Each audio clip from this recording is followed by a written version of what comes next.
As the head of the executive branch and commander-in-chief, I have a unique constitutional responsibility to protect the nation's classified information, including by controlling access to it.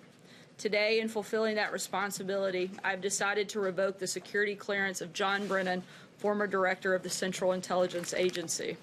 Historically, former heads of intelligence and law enforcement agencies have been allowed to retain access to classified information after their government service so that they can consult with their successors regarding matters about which they may have special insights and as a professional courtesy.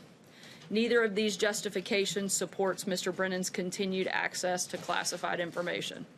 First, at this point in my administration, any benefits that senior officials might glean from consultations with Mr. Brennan are now outweighed by the risks posed by his erratic conduct and behavior.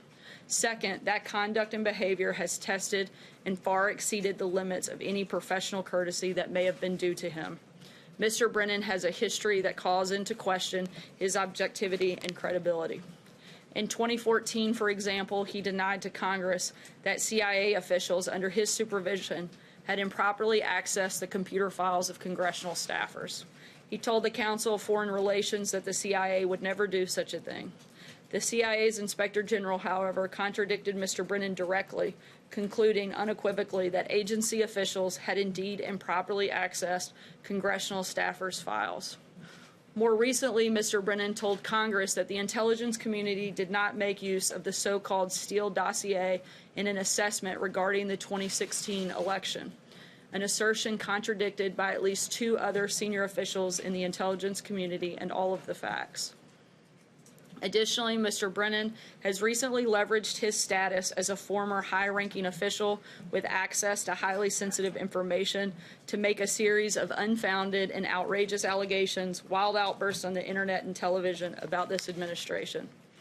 Mr. Brennan's lying and recent conduct, characterized by increasingly frenzied commentary, is wholly inconsistent with access to the nation's most closely held secrets and facilities, the very aim of our adversaries, which is to sow division and chaos. More broadly, the issue of Mr. Brennan's security clearance raises larger questions about the practice of former officials maintaining access to our nation's most sensitive secrets long after their time in government has ended. Such access is particularly inappropriate when former officials have transitioned into highly partisan positions and seek to use real or perceived access to sensitive information to validate their political attacks. Any access granted to our nation's secrets should be in furtherance of national, not personal interest. For this reason, I have also begun to review the more general question of the access to classified information by government officials.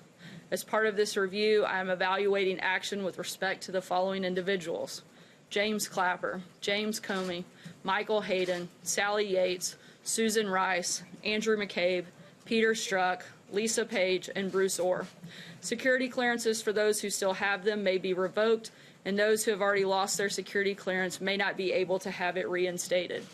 It is for the foregoing reasons that I have exercised my constitutional authority to deny Mr. Brennan access to classified information, and I will direct appropriate staff of the National Security Council to make the necessary arrangements with the appropriate agencies to implement this determination.